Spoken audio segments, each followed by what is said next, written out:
नमस्कार दोस्तों, ocean network में आपका स्वागत है। मैं हूं ओमकार चौधरी।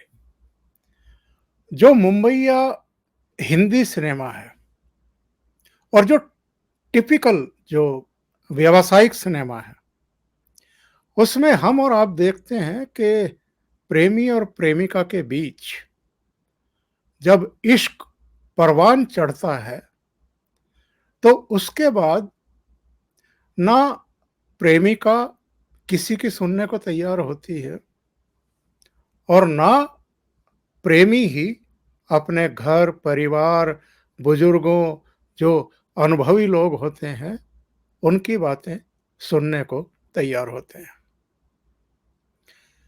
ये जो कथा कहानियाँ पेड़ों के आसपास झूमते, नाचते, छिपते, छेड़छाड़ करते, ये जो हम सीन देखते आ रहे हैं दशकों से, राज कपूर के समय से लेकर के और अब तक शाहरुख खान और तमाम दूसरे, ये हमें इस समय साक्षात दिखाई दे रहा है महाराष्ट्र की राजनीति में। और कमाल की बात यह है कि ये जो इश्क है, ये प्रेमी और प्रेमिका के बीच में नहीं है, ये दो प्रेमियों के बीच में है।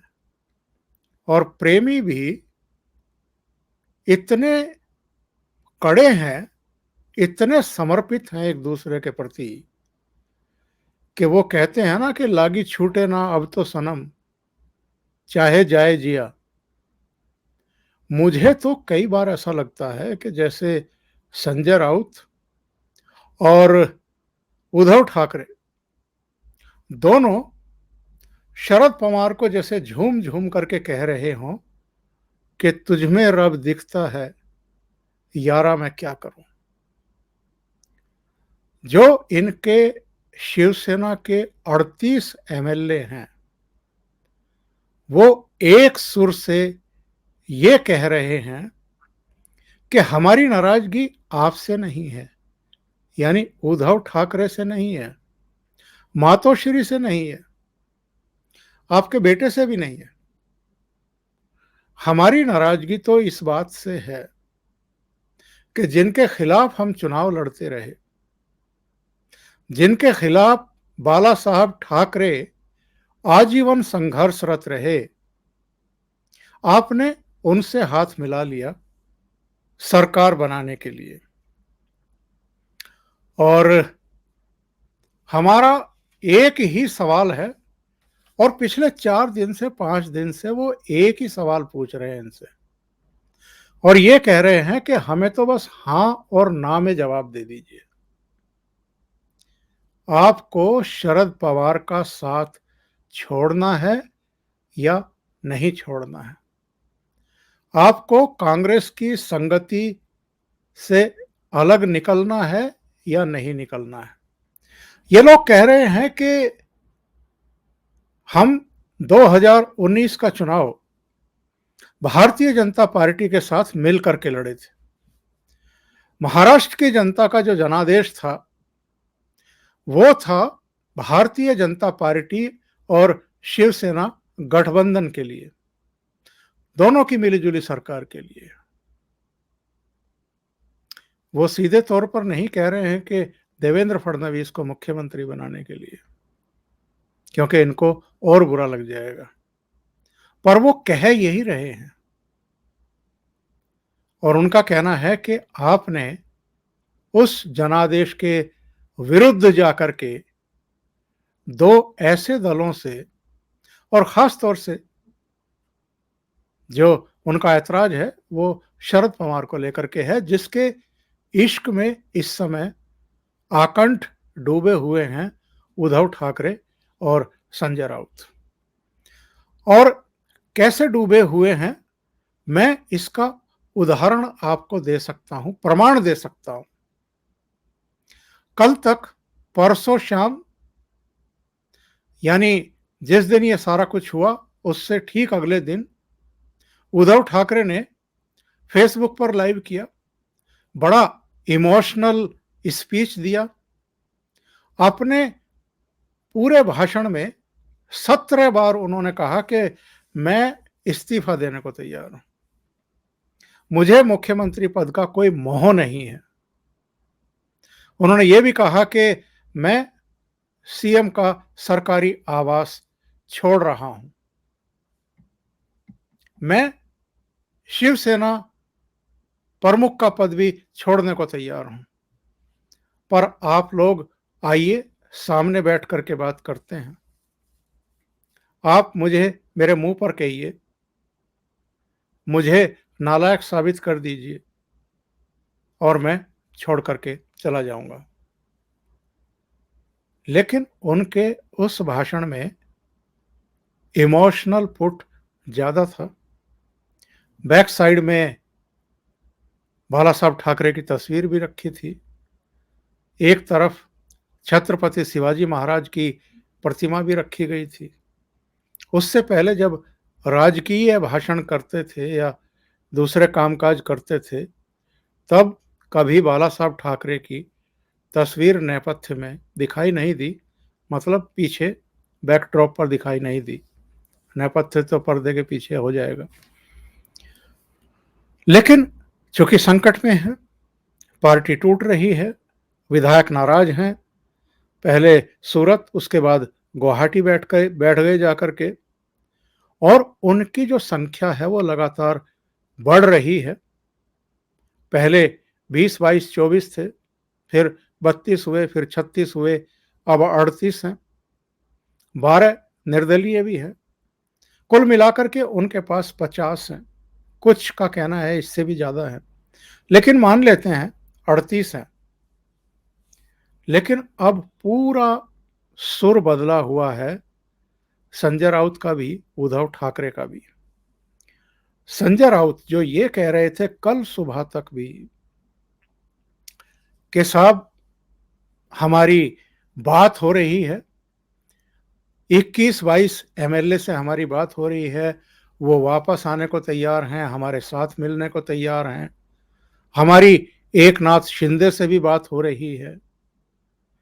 लेकिन जब शाम को मैं एक इंटरव्यू देख रहा था, उसमें जब एक पत्रकार ने पूछा, उनसे एंकर ने पूछा कि एकनाथ शिंदे से अगर आपकी लगातार बात हो रही है, जिसका एकनाथ शिंदे खंडन कर चुके हैं कि ना मेरी संजय राउत से बात हो रही, ना मेरी मुख्यमंत्री उद्धव ठाकरे से बात हुई है, क्योंकि वो जानते हैं कि ऐसा कह करके ये बाकी विधायकों में एक भ्रम की स्थिति पैदा करना चाहते हैं। संजय राउत से जब ये पूछा गया कि अगर आपकी शिंदे से बात हो रही है तो वो क्या आश्वासन दे रहे हैं आपको, वो आने को तैयार हैं वापस, तो इन्होंने क्या कहा? इन्होंने कहा कि अब तो एकनाथ शिंदे भारतीय जनता पार्टी की गिरफ्त में हैं।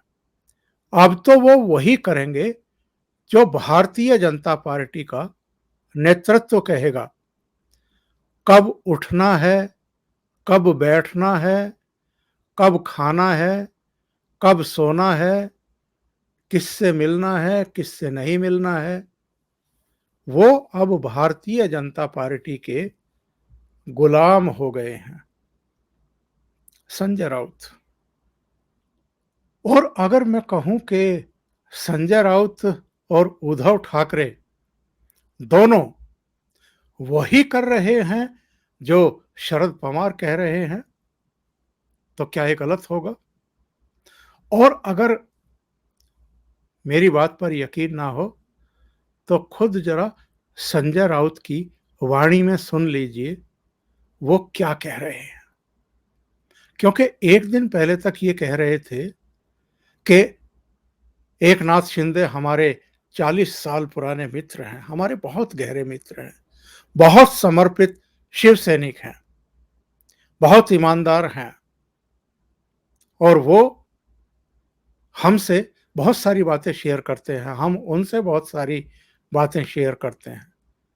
और इनका ये अंदाज करीब करीब वैसा ही है जैसा, याद करिए, जब परमवीर सिंह सवालों के घेरे में आए थे, जब उनका अचानक तबादला हुआ था, तो ये परमवीर सिंह की भी प्रशस्ति कर रहे थे, और ये और मुख्यमंत्री उद्धव ठाकरे दोनों, यहां तक के सचिन वाजे का भी बचाव करने की कोशिश कर रहे थे।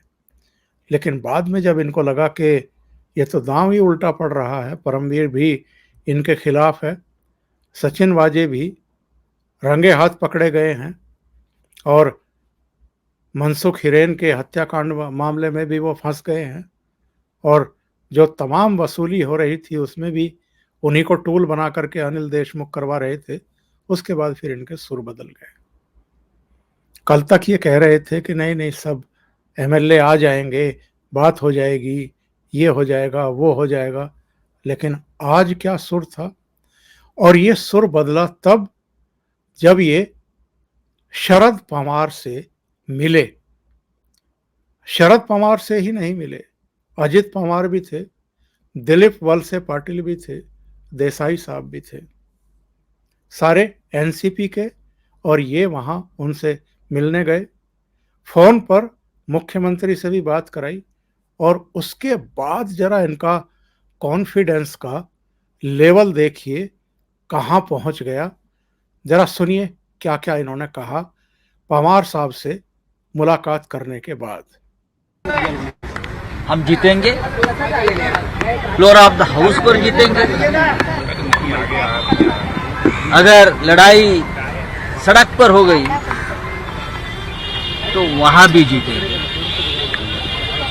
जिसको हमारा सामना करना है मुंबई में आ सकते हैं। बहुत ही गलत कदम उठाया है लोगों ने, उनको हमने मौका भी दिया वापस आने का। अब मुझे लगता है टाइम निकल चुका है। अभी हम ऊपर बैठे थे, माननीय शरद पवार जी से, अनिल देसाई जी थे, गृह मंत्री वलसे पाटिल साहब थे, वहाँ मुख्यमंत्री जी का भी बातचीत हो गई। लेकिन पूरी तैयारी है, आप आइए। अब हमारा चैलेंज, आप आइए। गृह मंत्री जी राष्ट्रवादी के प्रमुख नेता है, अनुभवी नेता है। गृह मंत्री जी कभी विधानसभा के स्पीकर भी रहे हैं। वो कानून नियम अच्छे तरीके से जानते हैं, हमसे भी अच्छे तरीके से जानते हैं। उनमें और अनिल देसाई जी में पूरी बातचीत लीगल बैटल के बारे में हो रही थी, और मुझे लगता है जो हमको करना है वो हमने कर लिया है। पवार साहब हमारे महाविकास आघाड़ी के नहीं, तो देश के राजनीति के सबसे बड़े नेता हैं। मैं तो उनको भीष्म पितामह कहता हूँ। और पवार साहब और मुख्यमंत्री जी का निरंतर डायलॉग चल रहा है। हम सब एक दूसरे के संपर्क में हैं, चाहे कांग्रेस के नेता हो, एनसीपी के बड़े नेता हो, शिवसेना के नेता हो, हम सब एक साथ, हम सब साथ साथ एक साथ, चाहे कांग्रेस के नेता हो, चाहे एनसीपी के नेता हो। शरद पवार साहब से बात हो गई है, अनिल देसाई भी थे, दिलीप वलसे पाटिल भी थे, अजित पवार का नाम नहीं ले पाए लेकिन अजित पवार भी थे, और ये भी थे। सारी बातें तय हो गई हैं, और जो कानूनी प्रक्रिया है उस पर भी बात हो गई है। कानूनी रूप से अगर वो चाहेंगे कानूनी रूप से निपटेंगे, और अगर वो सड़कों पर चाहेंगे तो हम सड़कों पर भी उनसे निपटने को तैयार हैं। आ जाएं मुंबई में।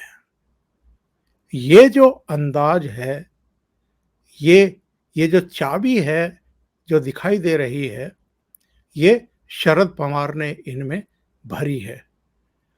और डे वन से आप देखिए, शुरू में उद्धव ठाकरे पूरी तरह हिले हुए दिखाई दे रहे थे, और उनके रुख से लग रहा था कि वो ये सब छोड़ छाड़ देंगे, मुख्यमंत्री पद छोड़ देंगे। बंगला तो छोड़ ही दिया था, सरकारी आवास छोड़ दिया था। लग रहा था कि अगर पार्टी में इतना विद्रोह हो गया है तो कहीं अंदर से वो टूटे हैं। उनको लगा है कि उनके स्तर पर प्रयासों में, लीडरशिप में सबको साथ लेकर के चलने में, समन्वय में दिक्कत आई है।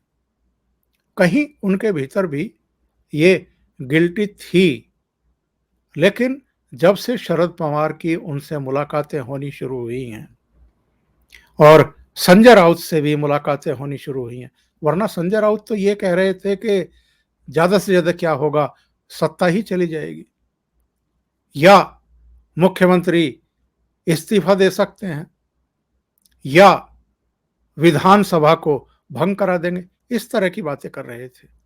लेकिन ये जो इस समय इनका कॉन्फिडेंस लेवल आसमान पर दिखाई दे रहा है, ये जो चाबी है ये भरी है शरद पवार ने, और ये जो ऊर्जा दिखाई दे रही है इनके भीतर अब, वो भी शरद पवार ने ही इनको गिफ्ट की है। तो इसलिए मैंने कहा है कि इस समय हालत ये है कि ये आक्षेप लगा रहे हैं एकनाथ शिंदे पर और उनके साथ गए 55 में से 38 शिवसेना एमएलए पर कि अब वो वही करेंगे जो भारतीय जनता पार्टी कहेगी। लेकिन यही बात इन पर भी तो लागू हो रही है। ये और उद्धव ठाकरे भी तो वही कर रहे हैं जो शरद पवार कह रहे हैं। और उनका कहना क्या है? जो 38 एमएलए इनसे रूठ करके गए हैं, पहले सूरत जाकर के बैठे और अब गुवाहाटी बैठे हैं, भाई संकेत साफ है, भारतीय जनता पार्टी की सपोर्ट उनको कहीं ना कहीं है। जो लॉजिस्टिक सपोर्ट कहते हैं और जो दूसरी तमाम तरह के आश्वासन होते हैं वो है, इसमें कोई दो राय नहीं है। और भारतीय जनता पार्टी अगर ऐसा कुछ कर रही है जो अभी पर्दे के पीछे रह करके कर रही है, तो उसका भी एक लॉजिक बनता है। क्योंकि आपने भारतीय जनता पार्टी को डिच किया 2019 में, और डिच करने के लिए तमाम तरह के बहाने ढूंढे, झूठ बोले। उसके बाद भी जब सरकार बन गई तो आपने भारतीय जनता पार्टी की लीडरशिप को, जो सेंट्रल लीडरशिप है और जो प्रदेश का नेतृत्व है देवेंद्र फडणवीस, उनको चिढ़ाने में कोई मौका छोड़ा नहीं। कहीं आप चूके नहीं, एरोगेंटली बात करते रहे, उनको उकसाते रहे। जब उन्होंने देखा कि आपकी पार्टी के विधायक ही दुखी हैं, बुरी तरह दुखी हैं, उपेक्षित हैं, अपमानित महसूस कर रहे हैं, उनको लग रहा है कि हमसे ज्यादा मोहब्बत तो ये शरद पवार को दे रहे हैं या कांग्रेस पार्टी को दे रहे हैं, उनके प्रति ज्यादा समर्पण भाव है, और हमको अमरीश पुरी मान करके, खलनायक मान करके दुत्कारा जा रहा है, अपमानित किया जा रहा है। उसके बाद और राज्यसभा और विधान परिषद के चुनाव के परिणामों के बाद, हालांकि तैयारी पहले से होगी, टाइमिंग तय कर ली गई होगी कि कब ये सब शुरू करना है, तब ये सारा प्रकरण शुरू हुआ। जो कल तक उद्धव ठाकरे भी और संजय राउत भी ये कह रहे थे कि आप लोग आ जाइए, बात करते हैं, जो समस्याएं हैं सुलझा लेंगे, यहां तक कि ये भी संकेत दिए जा रहे थे कि एकनाथ शिंदे अगर चीफ मिनिस्टर बनना चाहते हैं तो चीफ मिनिस्टर भी बना देंगे। लेकिन एकनाथ शिंदे ने कहा कि नहीं, हम बाला साहब ठाकरे के शिव सैनिक हैं, हम असली शिवसेना हैं, हमारे लिए मुख्यमंत्री पद अहम नहीं है, हमारे लिए हिंदुत्व अहम है, आइडियोलॉजी अहम है, जिसकी तिलांजलि आपने दे दी है। लेकिन आज एकदम बदला हुआ रूप इनका, और केवल इनका नहीं, इन्होंने दोपहर में एक प्रेस कॉन्फ्रेंस में कुछ बातें कही और उसका असर महाराष्ट्र के अलग अलग हिस्सों में देखने को मिला। खुद मुंबई में भी, नासिक में, कोल्हापुर में, अहमदनगर में, कई जगहों पर मुंबई के 3 एमएलए बागी हुए हैं और ये कोई मामूली घटना नहीं है कि मुंबई के एमएलए बागी हो जाए। मुंबई से बाहर के हो जाए कोई आश्चर्य की बात नहीं, लेकिन जहां शिवसेना का बेस रहा है, जहां हेडक्वार्टर है, और तो छोड़ दीजिए, जहां शिवसेना का जन्म हुआ, माहिम के इलाके में, दादर, शिवाजी पार्क, उस दादर के एमएलए भी सदा सरवनकर बागी हो गए। इसके अलावा कुर्ला के एमएलए मंगेश कुडालकर, वो बागी हो गए। आप अंदाजा लगा सकते हैं। और इन्होंने कहा कि साहब, हम तो अब अगर हमारे कार्यकर्ता सड़कों पर उतर गए तो उनको जगह नहीं मिलेगी, बचेगी। और उसका नतीजा हम देख रहे हैं। जिस कुर्ला के एमएलए मंगेश कुडालकर की मैं बात कर रहा हूं, उनके दफ्तर पर अटैक हुआ है और उसकी एक वीडियो मेरे पास आई है, आप भी देखिए।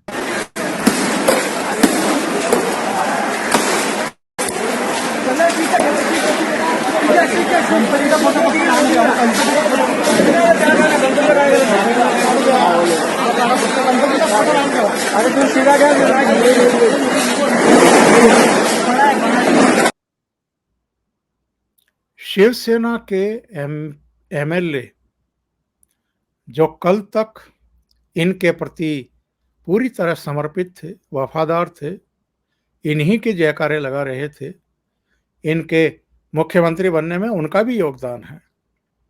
आज अगर वो कुछ सवाल खड़े करते हुए और ये मांग करते हुए कि आप 2019 के जनादेश का सम्मान करते हुए भारतीय जनता पार्टी के साथ ही सरकार बनाइए, इनसे गठबंधन तोड़ दीजिए, यानी एमवीए से बाहर निकल आइए, तो अब क्या सिलसिला शुरू हो गया है ये आप देख लीजिए।